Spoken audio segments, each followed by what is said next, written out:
I'm here at the Athletes Factory for my morning strength and conditioning, and today's focus is explosiveness.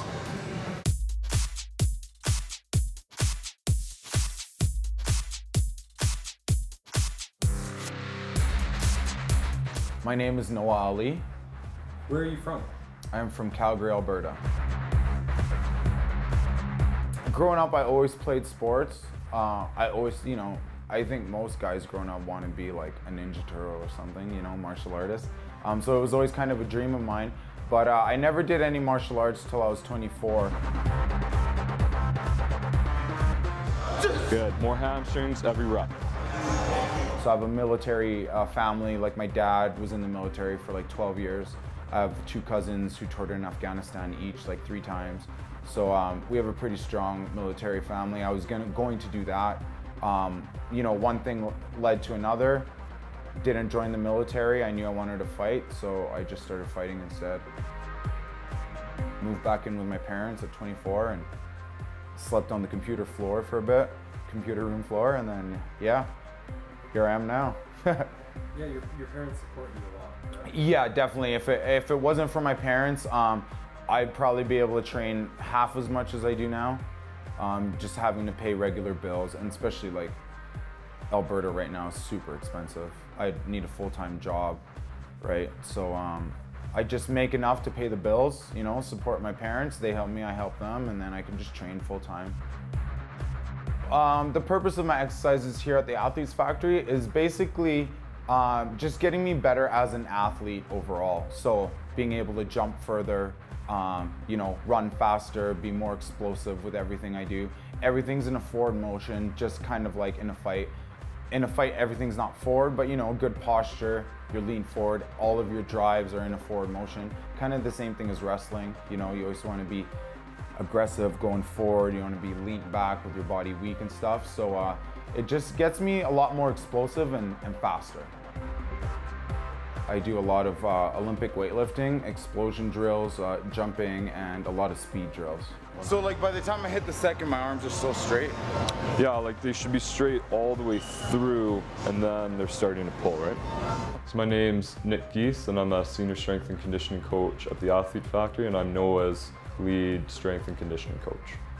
So the stability in the set position, getting the shoulder blades, the hamstrings, the hip all engaged together, and then trying to sequence it as powerfully as he can. It's going to transfer to his kicks, his grappling, his takedowns, everything he needs in his fighting. So working with Noah has been great. He's a really hard worker, really dedicated, really wants to get better, so training an athlete like that is quite easy if they want to put in the work. My relationship with Nick actually is really good. He is always checking in on me, seeing what my heart rate's at, how I'm feeling. Every day if I'm feeling a little bit off, he'll adjust it. And he really looks into the future with me, like 6 months from now, 1 year from now, 3 years from now, where we want to be. And he definitely is a coach that cares. So his program, like it's not gospel, so what's written doesn't necessarily mean it's going to be done. It's more of a guideline, and then based on how he is today, based on the rest of the stuff he did in the week, we can adjust it based on what we need to get out of him that day. So the core philosophy of the Athlete Factor is really based around acceleration mechanics, mainly sprint and jump work. So getting an athlete to move more explosively, more powerfully, change direction better, and then translating that into their sport. So this training style helps Noah as a fighter by training him as a sprinter, getting him to move faster, more explosively, get his strength to body weight ratio up, and then translating that to change of direction and acceleration is going to help him in pretty much every aspect of his fighting, whether it's grappling, striking, even just the endurance of being in the ring for 3 rounds. It's going to help him immensely with that. That knee has to cycle. Yeah, I didn't even push off it. Get a little bit of air time, like feel like you're punching into the air a little bit.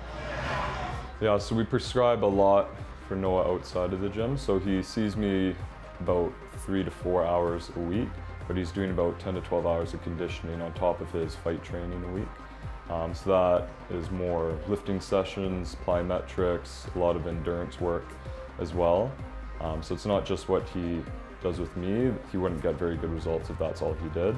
So it's been training him throughout the better part of the year that I've been working with him to do more on his own, make sure he's competent in doing that, and then doing things like weighting heart rate, recovery sessions on his own to make sure he's optimizing his performance. I would say like, power, come on, get off the ground, distance now, come on, more power, punch, get aggressive, punch, come on. So his training's always evolving based on how he comes in that day. So when he first started, it's learning the basic movements, getting the posture right, getting the right muscles, firing, and then progressing that into what's going to make him a better fighter. So lately we've been doing a lot of work on Olympic lifts, but even today I changed that a little bit from what I had written based on what I saw this week. He had a lot of wrestling and grappling earlier in the week, which has fatigued him for this session, which was meant to be heavier. But because we're very adaptive, we can change that to get the most out of him in that session. Now we see Noah Ali coming down to the Hard Knocks cage. I feel like my strength training at the Athletes Factory helped me in my fight against Lyndon, because in the first round I did waste a lot of energy on the fence, but in between rounds I was able to recover and I didn't feel tired going into the second.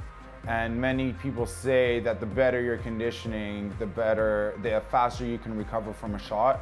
And that spinning back fist he hit me with in the third was super strong, but I was able to kind of recover from it. Like, I was still kind of rocked, but I think because my conditioning was really good, I was able to stay on my feet. Like, my feet stayed underneath me and I didn't fall, and I was able to recover pretty quick. So from what I heard, you know, you can take, the better your conditioning, the better of a shot you could take.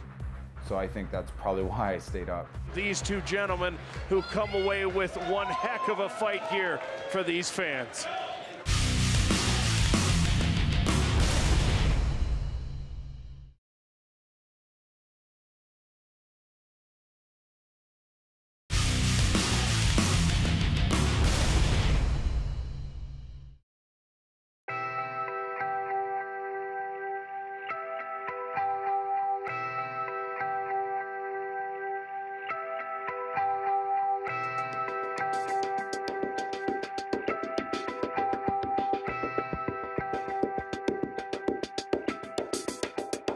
So today at hkfc I just came in to work on some of my hands, a little bit of bag work, speed work, and a little bit of technical stuff with my coach Eric de Guzman. Just worked on using those straights down the middle, and then once we see them come in, angle change off to the side, maybe slip, make it miss, keep firing, and then either keep going around the corner or back to the middle, but staying in the pocket and able to keep hitting. My name's Eric de Guzman. I'm Noah Ali's boxing trainer, and we're here at the hkfc boxing gym. I'm going to be working with Noah on coming forward, staying busy, and not retreating when the guy wants to answer back. So, you know, I think if Noah goes into his next fight coming forward, being smart, not taking unnecessary risks, but instead of coming in and having to reset and go back, he's going to come forward and he's going to stay on top of a guy while he's missing, and eventually knows he's going to mow him down and catch him with something big. So jab, 2, 3, 2. Okay. My coach, Eric de Guzman, I started training with him about 2-3 years ago. He's the head coach here at hkfc. He's a great coach. He really cares about his fighters. He goes the extra mile to help you for your fights coming up or just in your training. And I really love training with him. I moved to Auburn Bay, so that's literally almost an hour from here. So in order for me to come here in the morning, go back home, that's a 2-hour commute, but it's definitely worth it. Like, I feel like Eric's part of my family. So yeah, I just love coming out here training with him, and he's my coach, he's a training partner, and he's also a good friend of mine, so I really love this place. My core philosophy when training Noah is, you know, anything I tell him, you got to be careful what you tell him, because he really listens. He's a student of the game. He takes a lot of notes, and you got to make sure when you tell him to do something that you say the right thing, because he'll do exactly what you say. So you just got to be really cautious with what you try to teach him, because he really absorbs it and really practices it. I can tell he takes it and practices it and comes back the week after with it polished. Noah Ali getting set to take on Lyndon Whitlock here in the Hard Knocks cage at Hard Knocks 47 from Calgary. I really love having Eric in my corner because he has a really calm energy, really quiet, you know, and that's how I believe you should be. Like, you know, you should be intense, ready to go, but also calm and relaxed. And, you know, I wouldn't want anyone else there for my boxing coach. I've cornered Noah at least two, maybe three times now, and I find every fight we have something else to work on, but you know, there's one thing in the fight game that you can't really teach, and that's experience. So Noah's just starting to gain a little more experience in the game, and I think when he feels a little more comfortable in there and gets some more fights, even he's fighting some top-level guys. So I think once he gets a few more fights, everything that we've been working on over the past 2 or 3 years are going to start to click a little bit easier, because he's going to be a little more calm and relaxed in the ring, and to be able to think and process what we're trying to show him in a fight situation. My fight with Lyndon Whitlock is we kind of noticed the way he would shell up when he would strike. He shelled up a little high and around the corner to his ears. So actually we were working on setting up combos and then finishing with big shots to the body, and then also working to use straights to bring his hands down the middle, because some of my strengths are my hooks and my overhands. So we wanted to use straights to bring his hands down the middle and then hit him up around the corner, and vice versa, hit him up around the corner and then come down the middle, just because of the way we noticed he blocked. But once I got in there, I kind of, for lack of better words, I kind of just hit the bed and kind of lost track of the game plan as far as the striking went. And when I look back on the tape, everything that we had worked on was there, but I just didn't do what we worked on. If I would have thrown any straights, I think I would have touched him a lot more. They're all hooks and overhands, and he's good at blocking that way. So he was like blocking all of them. And I went to the body with a kick like once, and the plan was to do that a lot more. So, you know, we had a really good game plan for him, but I just wasn't able to execute. So that was like my fault for sure. The winner by unanimous decision, in the blue corner, Lyndon Whitlock! Lyndon Whitlock is your winner. He'll be center of the cage momentarily with Jeremy. Noah's improved tremendously since he started. He's one of those guys, typical MMA guy, that's kind of scared. They don't like to get hit. That's why they're usually in MMA. If you get hit in MMA, you can grab the guy and hold him. Where in boxing, if you get hit, you can't touch the guy. You have to deal with what's coming after you. I wouldn't say so much that MMA guys don't want to get hit, but they're trying to get hit a lot less because the gloves are a lot smaller. We can also get hit with clean, pure elbows, which have no padding on them. We can get hit with knees in the face. So I wouldn't say it's so much we don't like getting hit, because if we didn't like getting hit, then we wouldn't be striking at all. We would be grappling or wrestling. But I find it's just you can't afford to get hit as much. And in boxing and Muay Thai, you can get hit a bunch, get knocked down. They give you 8 seconds to get back up. In MMA, if you get knocked down and they're going to finish you, you don't get an extra chance. So that one time you do get caught, you don't get a second chance. So that's why I find MMA guys don't want to get hit, because, you know, that could be the end of the fight right there for them. You know, in boxing, if you don't get KO'd and you've got heart and you're tough, you get up in 8 seconds, you can keep going. Training for any martial art pure is necessary, and then you bring it into your mixed martial arts, and then you quickly learn what's going to work and not work for you in the complete mixed martial art game. But I definitely think it is important to purely box with pure boxers, same thing with pure grappling with grapplers, same thing with Muay Thai and wrestling, and then bring everything together in the mixed martial arts. Going into a pure sport really gives you that focus on what you need to do, and you can just really hone in on one thing that you can work on, instead of, because mixed martial arts, there's so many things you got to worry about. So, you know, you can either work on everything just a little bit, or come do the pure sport, really focus on that, get better quicker at that one part of your game, and then bring it into your MMA game.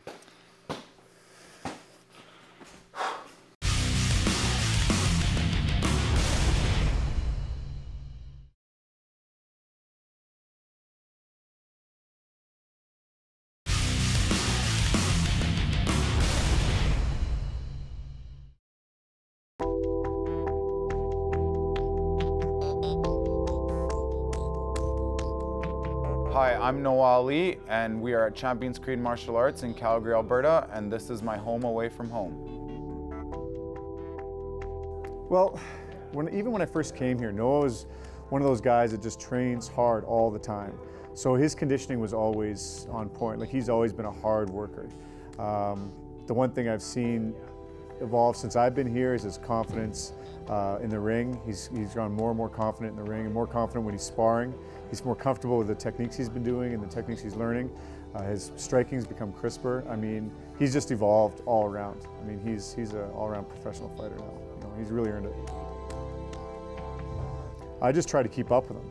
I mean, at the level he's at, he picks things up so quickly that I find I'm learning myself trying to train him, because he's catching on to things that I'm showing him so quickly. Like, it's you know, he pushes me just as much as I push him, I think. Slip out to the side.